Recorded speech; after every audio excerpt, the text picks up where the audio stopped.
नमस्कार, आप देख रहे हैं दर्श न्यूज। मैं हूं आपके साथ रितेश शर्मा।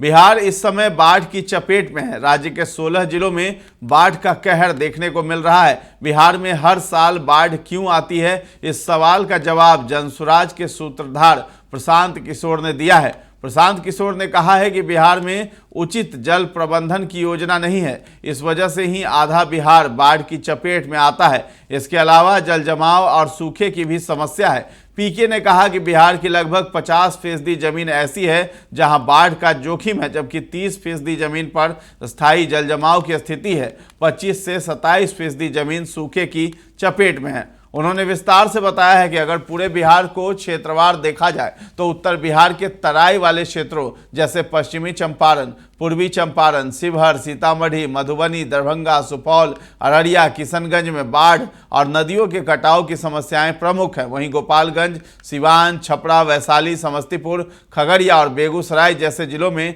बाढ़ की तुलना में जलजमाव की समस्या अधिक गंभीर है। प्रशांत किशोर ने आगे कहा है कि हर पंचायत और प्रखंड में हजारों एकड़ जमीन ऐसी है जहां स्थायी रूप से पानी भरा रहता है। वहीं गंगा के दक्षिण क्षेत्र यानी दक्षिण बिहार में सूखे की समस्या बनी हुई है, वहां पानी पहुंच ही नहीं रहा है। उन्होंने स्पष्ट किया है कि जब जनसुराज का विजन डॉक्यूमेंट जारी किया जाएगा उसमें बाढ़ के बारे में कोई अलग से योजना नहीं होगी, बल्कि जल प्रबंधन से संबंधित समग्र योजना पेश की जाएगी। 50% यहाँ जमीन ऐसी है बिहार में जहाँ फ्लड का रिस्क है। 30% जमीन ऐसी है जहाँ परमानेंट जल जमाव है और करीब 25 से 27% ऐसी जमीन है जहाँ सूखा है। अगर आप बिहार को भौगोलिक तरीके से देखेंगे तो जो उत्तर के तराई वाले जिले हैं, पश्चिमी चंपारण, पूर्वी चंपारण, शिवहर, सीतामढ़ी, मधुबनी, दरभंगा, सुपौल, अररिया, किशनगंज, ये जो ऊपर के तराई वाले एरिया हैं, यहाँ पर बाढ़ और बाढ़ के साथ साथ नदियों के कटाव का मामला है। जो मध्य के जिले हैं, गोपालगंज, सिवान, छपरा, वैशाली, समस्तीपुर, खगड़िया, बेगूसराय, इन जिलों में जब आप चलिएगा गांव-गांव तो आपको बाढ़ से ज्यादा जल जमाव की समस्या दिखेगी।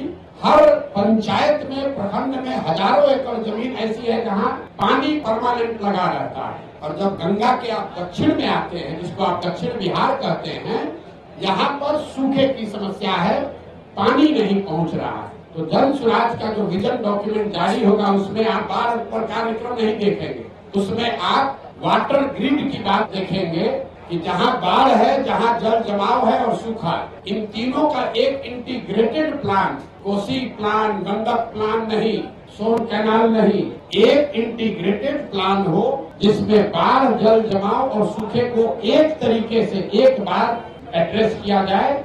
उसका पूरा खाका आपके सामने रखेंगे, उसको देखिए, पढ़िए, समझिए। और आधा बाढ़ का जो समस्या है वो तो इंजीनियरों और ब्यूरोक्रेट्स के कमाई के लिए खुद किया हुआ है। आप गांव देहात में चलिए, लोग हमको बता रहे हैं भैया जो ठेकेदार है वही जाके बांध में छेद करवाता है ताकि कटे, बाढ़ नियंत्रण के नाम पर पैसा आए और उसमें लूट किया जाए।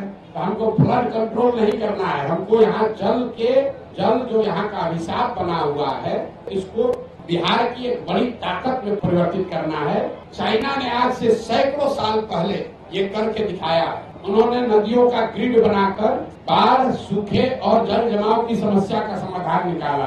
बिहार के लिए भी कई रिपोर्टों में ये चीज पड़ी हुई है, किसी ने वैसा प्रयास नहीं किया है।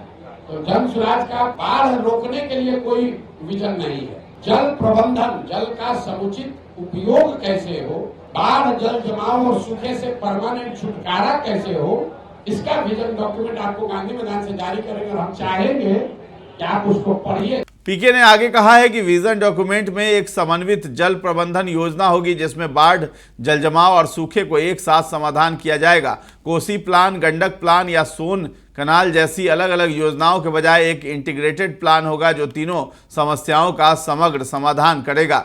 लोगों ने बताया है कि ठेकेदार बांधों में खुद छेद करवाते हैं, ऐसा प्रशांत किशोर कहते हुए नजर आए हैं। प्रशांत किशोर ने यह भी कहा कि बाढ़ की समस्या का एक बड़ा हिस्सा इंजीनियरों और अधिकारियों की ओर से अपने निजी लाभ के लिए बढ़ाया जा रहा है। गांव में लोग बता रहे हैं कि ठेकेदार बांधों में खुद छेद करवाते हैं ताकि बाढ़ नियंत्रण के नाम पर अधिक धन आवंटित किया जा सके और उसमें भ्रष्टाचार किया जा सके।